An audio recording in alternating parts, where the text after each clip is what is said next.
GDS India JDS का जो है न्यू फॉर्म निकल कर आया है। न्यू फॉर्म ये काफ़ी बम्पर भर्ती है और ये धमाकेदार भर्ती है।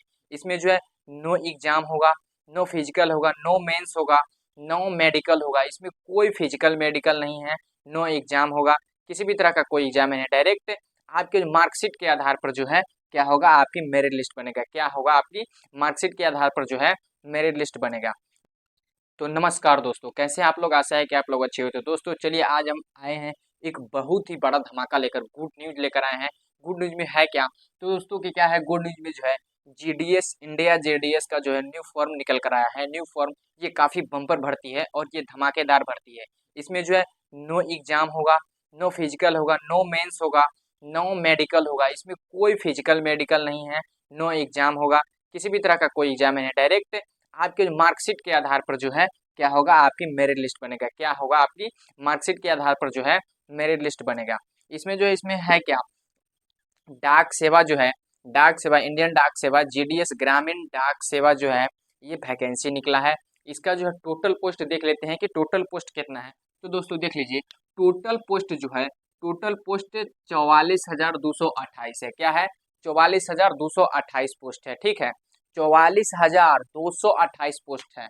दोस्तों इसमें जो है अप्लाई करने की तिथि जो है हम लोग जान लेते हैं। अप्लाई करने की तिथि जो है, अप्लाई करने की तिथि जो है 15 जुलाई से लास्ट तिथि जो है 5 अगस्त तक है। सॉरी 5 अगस्त तक है। 15 जुलाई से जो है 5 अगस्त तक इसका जो है अप्लाई करने की अंतिम तिथि है।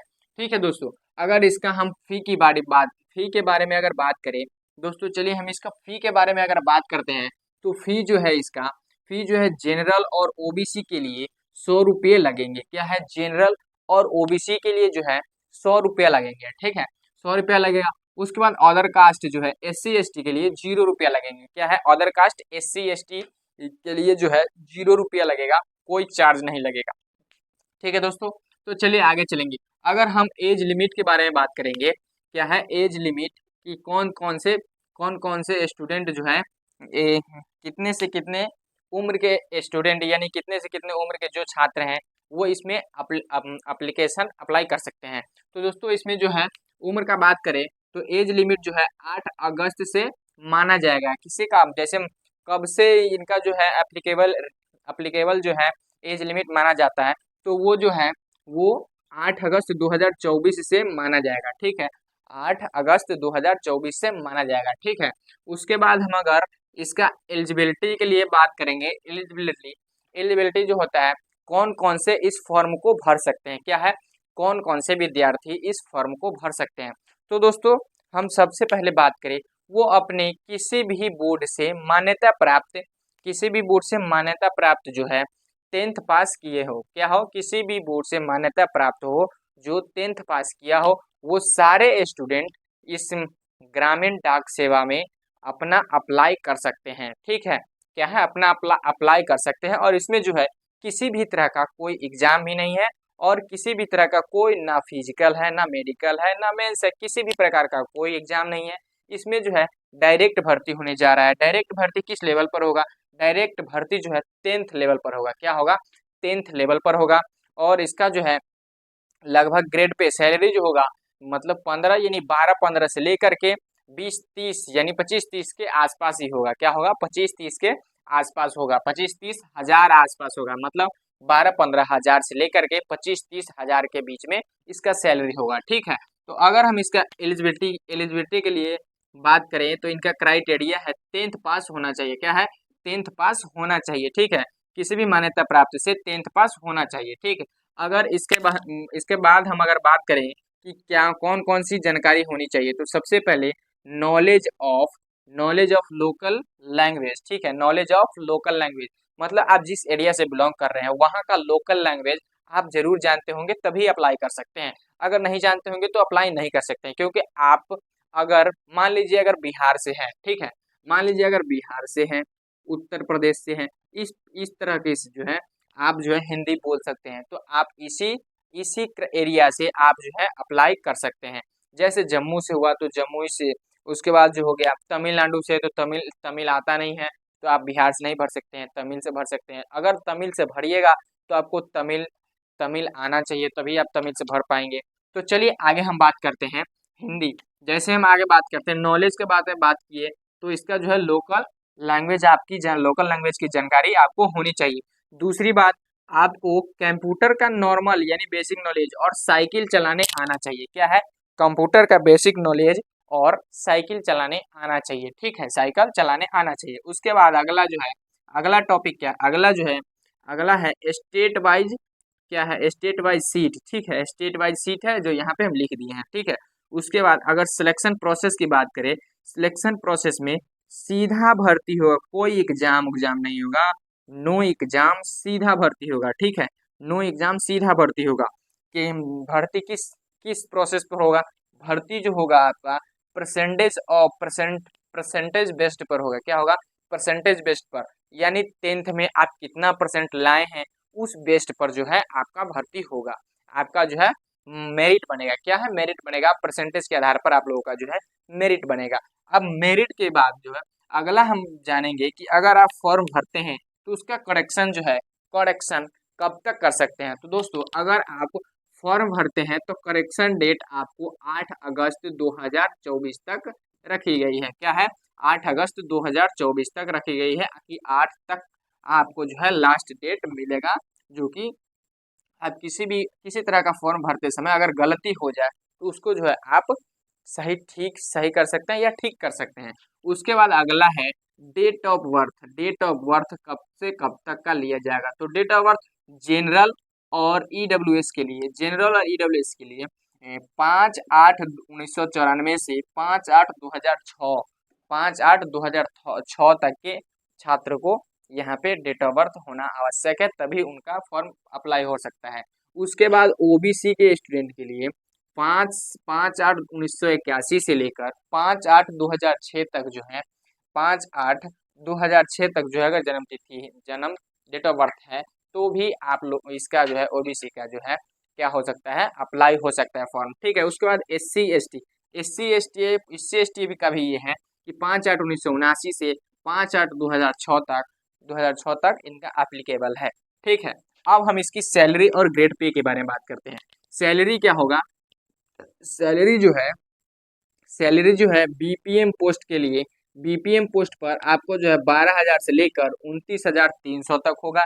ठीक है, क्या होगा? बीपीएम पोस्ट के लिए 12,000 से लेकर 29,300 तक होगा।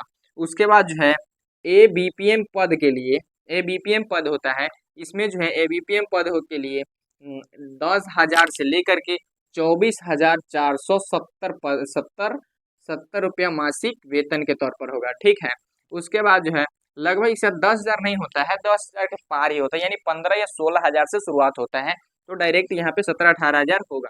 और उसके बाद डाक सेवक का जो है इसका भी सैलरी ग्रेड पे 10,000 से लेकर 24,470 तक के आसपास होता है। ठीक है, अब देखेंगे कि किस स्टेट में कितना जो है वैकेंसी है, डिटेल्स वाइज जो है आप लोग हम जानेंगे कि स्टेट वाइज वैकेंसी डिटेल्स। ठीक है, उसके बाद हम सबसे पहले जानेंगे कि बिहार में कितना वैकेंसी है। तो दोस्तों देख लीजिए, बिहार में 2558 वैकेंसी है।